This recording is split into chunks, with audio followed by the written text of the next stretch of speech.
Bonjour mes petits loups, bienvenue pour cette nouvelle vidéo. Aujourd'hui on va faire une lotion capillaire Force et Brillance, une lotion aromatique. Vous allez voir, on va utiliser une huile essentielle, des hydrolats et quelques actifs. Tout ça pour aboutir aussi à un spray qui va être non seulement aromatique, traitant, mais aussi démêlant. On commence tout de suite.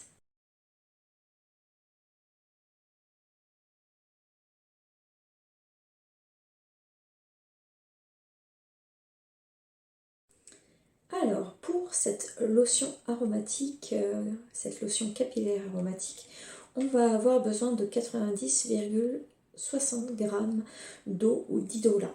Pour ma part, j'ai choisi de mettre 2 hydrolats. Donc, vous n'êtes pas obligé de mettre les mêmes que le mien.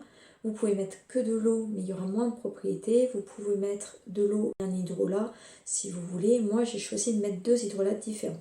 J'ai choisi de mettre l'hydrolat de yuzu. Le yuzu est un agrume. À ce titre, il est séborégulateur.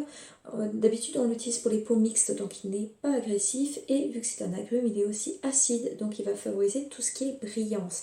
Et là, c'est ce qu'on cherche dans ce spray capillaire, c'est la force, la brillance et le côté démêlant. Pour le côté force, j'ai choisi de mettre de l'ortie, très connu justement pour tout ce qui est santé du cheveu et surtout force et donc à caractère anti-chute. Voilà pour les hydrolats que j'ai choisi de mettre. Si jamais, si vous voulez d'autres hydrolats force anti-chute, on a par exemple l'hydrolat de baie de Saint-Thomas qui peut être sympathique, ou encore l'hydrolat d'ylang-ylang. Pour tout ce qui est brillance, gardez en tête que tous les hydrolats d'agrumes peuvent être adaptés. Le citron qui va être plus fort, le pamplemousse plus doux et un peu plus orienté pousse sera aussi une possibilité. Le petit grain clémentinier aussi, même si c'est un peu moins pertinent. Voilà pour les hydrolats. À mes hydrolats, je vais rajouter du conditionné émulsifié, qui est un conditionneur. Ce qu'on appelle un conditionneur, c'est ce qui va permettre de démêler les cheveux. Vu que ce conditionneur se présente sous forme de petites pastilles, je vais devoir mettre le tout au bain-marie. J'essaye d'avoir un feu relativement doux pour préserver le plus possible mes hydrolats. Et je vais touiller pour accélérer en fait la fonte du conditionnaire de telle manière que je vais chauffer moins longtemps. Après le bain-marie, je peux ramener ma préparation à la table pour mettre le reste des ingrédients.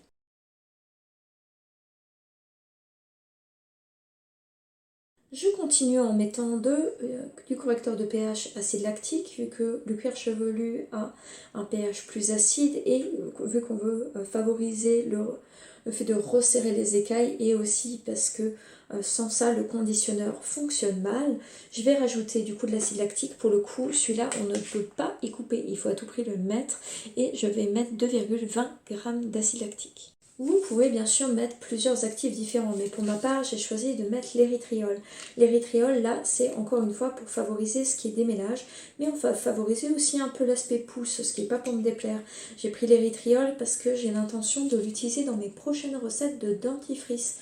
Donc, ingrédient polyvalent, donc il peut bien servir.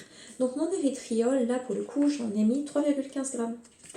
Une fois l'acide lactique mis, je vais mettre les composants en fait qui en font une lotion capillaire aromatique. Je vais mettre de l'huile essentielle d'ylang-ylang. L'huile essentielle d'ylang-ylang favorise la brillance des cheveux, favorise la bonne santé du cheveu, c'est vraiment fait pour. En plus, petite odeur florale très sympathique. L'ylang-ylang, pour le coup, je vais en mettre 15 gouttes. Mais vous allez me dire, et avec raison, qu'en fait, les huiles essentielles, ça ne se dilue pas dans les hydrolats. Les huiles essentielles se diluent que dans l'huile. Et vous auriez raison. Mais c'est pour ça que je vais utiliser un un solubilisant. Et moi, j'ai choisi le disperse. Donc, il y a le solubol aussi qui est possible, qui est moins cher, mais de qualité un tout petit peu moindre. Moi, j'ai voulu prendre le disperse parce que j'ai l'intention de l'utiliser à usage alimentaire également. Du coup, je mets 4 fois plus de disperse que de ylang-ylang. Donc, j'ai mis 15 gouttes de ylang-ylang et du coup, je mets 60 gouttes de disperse. J'essaie de laisser un peu la préparation refroidir avant de les mettre, afin qu'elle ne soit pas trop chaude au moment où je mets des huiles essentielles. Et bien sûr, on ne peut pas faire sans, on termine en mettant un conservateur pour que le tout ne pourrisse pas joyeusement, et on met 17 gouttes de Cosgarde.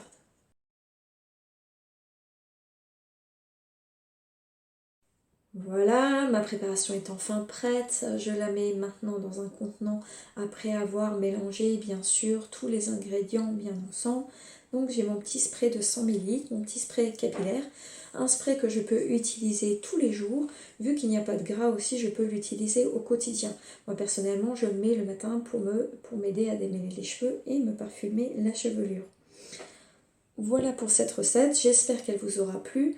Je vous rappelle qu'il y a mon site Info Cosmétique où vous pouvez trouver moult et moult de recettes. N'hésitez pas à découvrir ma chaîne si vous ne la connaissez pas, à vous abonner et à aimer la vidéo si elle vous a plu. Sinon, je rappelle également que je suis auteure en cosmétique maison. J'ai écrit un livre qui s'appelle Tambouille sans embrouille. S'il vous intéresse, vous pouvez le trouver en barre d'infos. C'est un livre qui contient des bandes dessinées pour mieux apprendre la cosmétique. Il vous apprendra à formuler vos cosmétiques, à être complètement indépendant et à comprendre comment tout ça fonctionne. Pour faire vos cosmétiques en toute indépendance, sans avoir forcément à suivre les recettes, pour bien comprendre et ne pas dépenser votre argent pour rien. Du coup, voilà, mon livre Tambouille sans embrouille en barre d'infos. N'hésitez pas. Je vous fais plein de gros bisous. Bye bye.